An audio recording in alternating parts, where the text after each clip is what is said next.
Hi guys, today we're going to learn how to use Doodle Buddy, which is a free app that we use that's on our iPods. You can also download it for free at the iTunes store, and there are similar apps on the Android phones and tablets, and I even believe it's made for Android as well. I think they have an Android app. So I'm going to show you this today, and if you want to download it quickly, if you go to iTunes, you can do it. There's also a link through our website we go from. So here is our the Art World website and the Weebly website that I use. And if you go to the bottom, it says free stuff. And if you go to free apps and you click on it, it's right here, and it'll take you directly to that iTunes page if you want to use it. So it's there for you. And when you're looking at your iPod, when you wake up your iPod, you hit the home button. This button at the very bottom is called the home button, and you slide the bar to open it up. And when you look at our apps that we have, this is an Art 1 folder and an Art 2 folder. These are where the photos are. This is videos and calculator and notes. We don't use most of this stuff except for the photos because you'll save your pictures into there. There are two ways to get into Doodle Buddy. One, you can click on the Art1 folder, and there's Doodle Buddy right there. We use it quite a bit, so if you double click on the home button real quick, it opens up the last apps that are used, and here it is right here, so I'll open it up. Now it does take a minute to open up on these iPods because they're a little bit older, and it takes them a little bit longer to get going. But we are going to make a fall picture, and I'm going to teach you how to use the different colors, how to pick different colors, brush sizes, different brushes, chalk, how to smudge and mix colors together, and it's a cool little app. So when you first look, when you zoom in at the very bottom here, this is the go back or the undo button. This will undo anything that you just did. Here's the brush. This is the stamp tool. We don't really use this one. This background button we use every once in a while when I need to fix things for you. And the wrench is how we save our pictures, and I'll show you that too. So first, I'll just show you real quickly. When you start, if you want to pick a different color and a brush or chalk, you click on the brush, okay? And there are colors. Now there are different kind of color pickers that they have where you just slide your finger around on the color picker, and you can pick the various colors that way as well. This one is swatches, so you can pick your colors right away. So I will just pick, I'm going to make a sky, so I'm going to pick a light blue. Oops, and it closed already.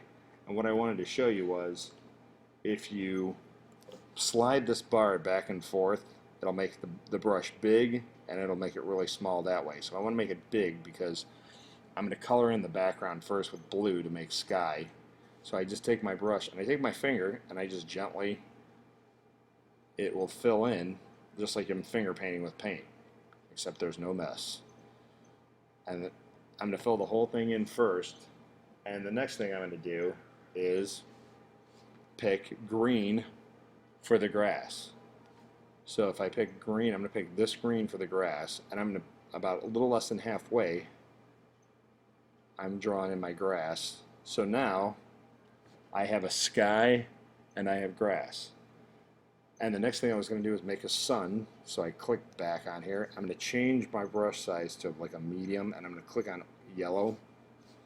And actually I'm going to make it smaller than that. And I'm going to kind of make a swirly sun, like that, and then I'm going to go in with orange, and I'm going to kind of go over it with orange.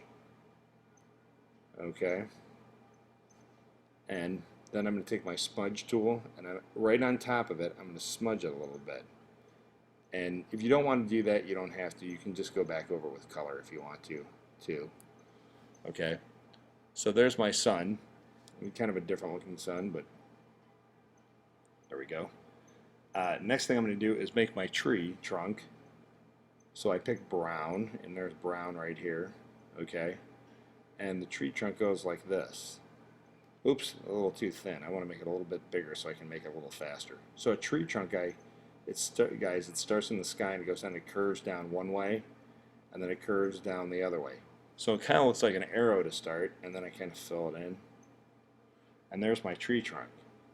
But I want to make it look like there's bark on there, so I'm going to take black, and I'm going to make my brush really small, and I'm just going to put lines going up and down my tree that cross over one another.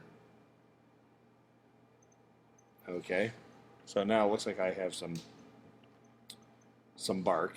Okay, and if you don't like it, you can always hit undo and see how it's erasing or removing those lines that I drew, because there's a couple in there I'm not crazy about, so I'm going to fix that. I like those, but now I want to go back in and I want to make it a little neater. There we go, that's better.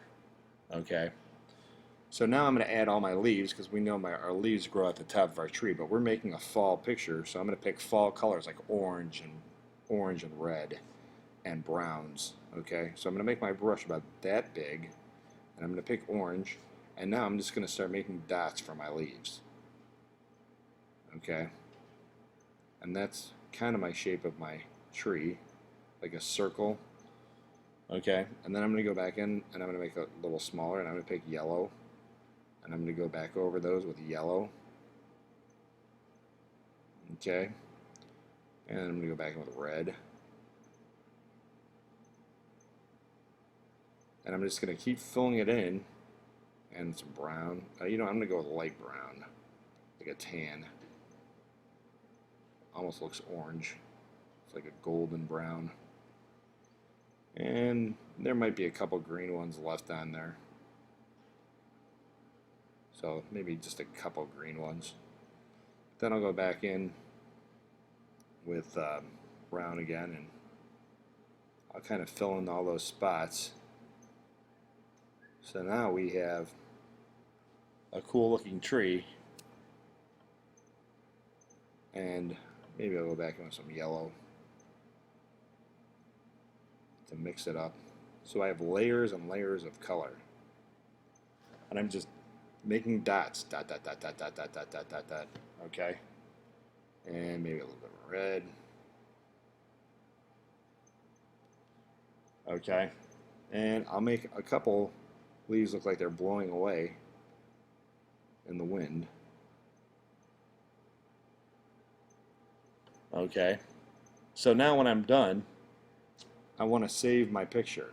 Okay, to save my picture, I click on this wrench right here at the bottom. Let me show you that a little closer. I click on the wrench, and then it brings up this little menu. We want to save our photo to the photo album, which is this one right here next to my finger, the blue square. So I hit save photo to photo album, and then this message will pop up. It says your drawing was saved to photos. Okay, so then I just hit OK, and I can go out of Doodle Buddy, and the photos are here with the little flower that I showed you before. So I click on there, and there's my picture right there. I click on it, and that's how we save them. Then you bring it up to me, and then I save it on the computer, okay, for you. One last thing about Doodle Buddy: if somebody's picture comes up but there's already a picture on Doodle Buddy when you start, the way to get rid of that picture is just to take your iPod, and I'll show you with this one I just made. You take it and you just shake the iPod and it disappears. So you have to keep still when you're working. You have to keep your iPod on the desk, or else it will erase. Okay? Alright. We'll go ahead and try that now.